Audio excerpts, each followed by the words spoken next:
याविषयी माहिती नाही। रील शूट करणारा कॅमेरामन पण त्या ठिकाणी उपस्थित। पोलीस काय कारवाई करतात हे पाहणं आता महत्त्वाचं आहे। काही दिवसांपूर्वी पुण्यातीलच एका मुलीने दुचाकीवर बसून जीवघेणा स्टंट केला। ही आहे पुण्यातली थोडीशी वेगळी तरुणाई। पुणे हे तसं विद्येचं माहेरघर। अनेक मुलं मुली इथे माना मोडून अभ्यास करतात, पण यातील ही काही अशी तरुण मुलं आहेत की जी नको ते उद्योग करतात। पुणे शहरामध्ये ज्या इमारतीत कोणी राहत नाही, कुठल्या ना कुठल्या कारणामुळे त्यांचं बांधकाम रखडलेलं आहे, अशाच इमारतीवरती स्टंट करणारे हे पुण्यातले तरुण। हा व्हिडिओ जोरदार व्हायरल झालेला आहे। ज्या सोशल मीडिया प्लॅटफॉर्मवरती हा व्हिडिओ पोस्ट झालेला आहे त्याच्या खाली लोक व्यक्त होत आहेत, त्यातल्या काही कमेंट्सही व्हायरल होत आहेत।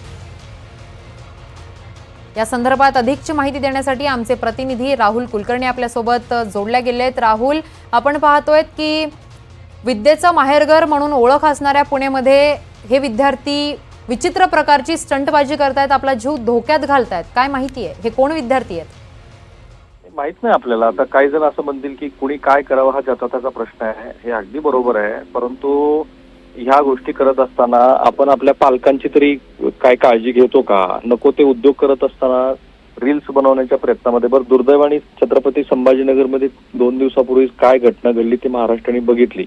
आता ती घटना घडण्याच्या आधीचा हा व्हिडिओ आहे, हे रील्स त्याच्या आधी बनवले गेलेत का वी डोंट नो। परंतु अशा पद्धतीचे नसते उद्योग आपण का करायचे? आणि याच्यामध्ये अजिबात पोलिसांना पण दोष देता कामा नये। दरवेळेला काय होतं की अशा घटना घडल्या की पोलीस काय करतात, पोलिसांनी हे करायला पाहिजे वगैरे।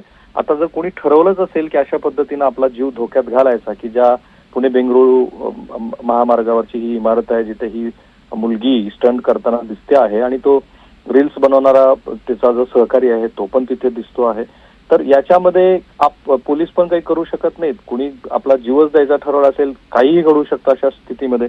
आता याच्यामध्ये ही सोशल मीडियावरती ज्या काही पोस्ट येतात, लोक कसं म्हणतात की find them punish them hard. कशासाठी? तुम्ही त्याचा जीवच अशा पद्धतीनं करायचं ठरवलं असेल तर काय करणार? तर वेगवेगळ्या पद्धतीनं लोक व्यक्त होत आहेत। कोणी म्हणतोय, अमोल कुरणे म्हणतात की त्यांना 1 लाख रुपयाचा त्यांना दंड करायला हवा। काही जण म्हणतात की गुड गोईंग, अजिबात थांबू नका, बिनडोक लोक आहेत हे सगळे।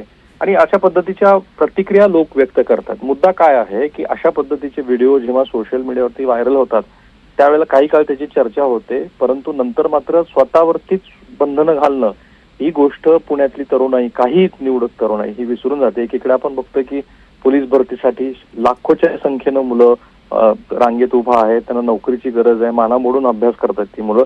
आणि दुसरीकडे रील्स बनवण्याच्या नादामध्ये नको ते उद्योग।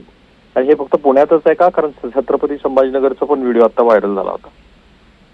अगदीच राहुल, धन्यवाद तुम्ही दिलेल्या या सविस्तर माहितीसाठी।